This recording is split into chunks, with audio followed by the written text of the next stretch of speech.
Hi, this is Oja, and you're watching the making of RuneCipher. Today we're going to be talking about making sprites. By the end of this video, you'll have a complete workflow on how to design, draw, and animate your sprites. So sit back, relax, and enjoy watching me agonize over whether that highlight needs to be 1 pixel to the left. Now, before we get started, I suggest you look at the works of the old masters and get utterly depressed. Feel absolutely remorselessly defeated. Use that despair to fuel your art. Tell yourself that it's going to take 1,000 years to get that good, so you better start now and put in the hours. My advice is to keep a collection of sprites that's close to your game's art style. For me, that's top-down sprites, mostly from 90s RPGs. Whatever assets you're trying to draw, notice how these have been drawn in those games. Same for character sprites. Keep a library of shapes for eyes, shoes, hands, and so on. Moreover, study the way each artist picks their colors. Study how the colors change in the shading and how the hue and saturation move alongside the values. Over time, this deliberate study of great sprite work will give you an intuition for your own shapes and colors. Having created a library of colors and techniques, we are ready to start drawing our sprites. The workflow I'm about to share is just my process, which might not work for everyone, but hopefully this helps you think of your own work and how you can create beautiful sprites for your game. Today I'm going to be making an axe-wielding bandit or grunt kind of character. I always start with a general reference for the idle pose. It really helps to plan out the structure before you start drawing. Remember to split up the different parts of your sprite into layers: head, torso, arms, front leg, back leg, and so on. You can start with the silhouette first to plan out your sprite, but sometimes I rely on the reference to plan and go straight into the drawing. I also find it useful to use a base sprite from your game as a reference for size and proportions. Start with the head first to get the mood of the character right. This is what your player's eyes will be first drawn to when they look at your sprite. Block out the general shape and base colors first and slowly shape it until you're happy with the look. I also usually draw the head in multiple angles to get a better understanding of the front and side profiles.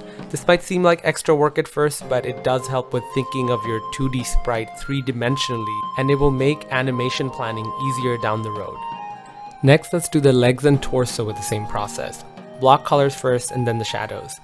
It's helpful to reference other sprites again as you draw each part of the character. If you're confused about what angle to draw a leg or feet, quickly look at your sprite library that you've built up and learn how they design these details. Once the torso is done, let's do the arms, starting with the shoulders first.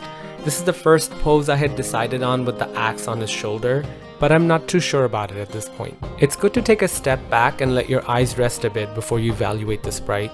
I'd recommend taking some time away from the screen and coming back with a fresh perspective. And now, a word from today's sponsor, Raid Shadow. Oh wait, that's right, I have 10 subscribers.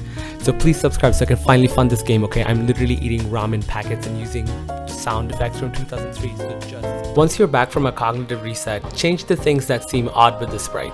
I thought the old pose would make the animation too stiff, so I've changed the arms to a more natural looking pose. Make sure to use references again to decide on this new direction. It's also a good idea to adjust the proportions again now that you're looking at your sprite with fresh eyes. I also think the colors weren't working for the torso and the mask, so we're going to be changing those as well.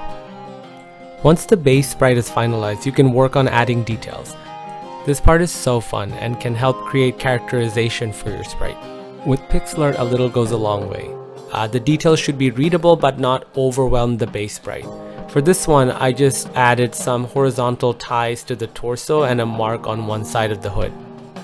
After completing the details, make any adjustments you want to the sprite to finalize the design. Next, it's time to work on the idle animation. I'm going to keep this one real simple, a 2-pixel breathing animation with some sub-pixels to ease the movement of the head. For faster movement, we generally use less frames. For smooth breathing animations like this one, we use a few more. The final idle animation for this sprite is 9 frames. Oh, and I ended up changing the color of the mask to better fit the rest of the outfit. Next up, we're going to be making a battle pose animation. This animation plays when a unit character is selected or hovered over in RuneCipher. I've always loved these little details in strategy RPGs, so even though it's a little bit more work, I think it brings the characters to life. I'm going to use the idle sprite as a reference to figure out the proportions for the battle sprite. Turn on onion skin if your software has it to make this process easier. Once again, we make use of references to find a more dynamic pose for the battle animation. I've picked this one here and I'm going to make the sprite shift weights between its feet to make the full animation. It's important to get this part right, and as you make adjustments to each part, keep the plan of the entire animation in mind. Spending time on the planning will help with saving time in the execution. After deciding on the silhouette, copy the pose for each layer, start with the base color, and finalize the details. This is when thinking about your sprite in 3 dimensions helps a lot. Get comfortable with rotating the limbs around and seeing them from different perspectives. Trust your gut here. If something looks odd to you, it will look odd to your player. Look at references and take examples from other sprites to fix anything you're not sure about how to draw. Now, to animate the sprite, I'm going to make very slight adjustments to the legs as the sprite shifts weights from side to side, and move the torso by a few pixels with some easing. The head should also follow the movement of the body and rest between the shifting. After adding some highlights, this is what the final battle animation looks like.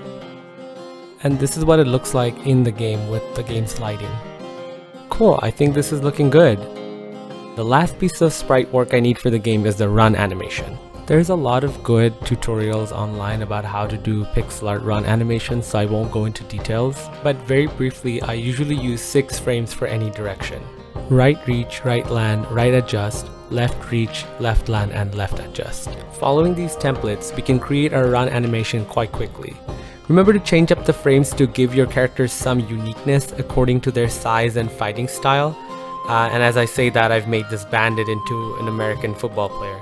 But I think it'll work in the context of the whole movement.